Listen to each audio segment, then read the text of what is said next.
বর্তমান সময়ে জনপ্রিয় রোমান্টিক জুটি পার্থ শেখ ও মালাইকা চৌধুরী।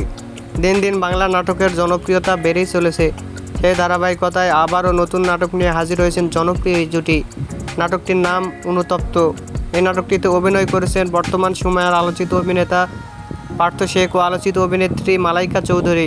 এই নাটকটি রচনা ও পরিচালনা করেন KM সোহাগ রানা। নাটকটি খুব শীঘ্রই সিনেমাওয়ালা ইউটিউব চ্যানেলে প্রকাশিত হবে। আপনারা দেখতে চাইলে অবশ্যই সিনেমাওয়ালা ইউটিউব চ্যানেলে চোখ রাখুন এবং নিয়মিত নতুন নতুন নাটকের আপডেট পেতে হলে অবশ্যই চ্যানেলটিকে সাবস্ক্রাইব করে রাখুন।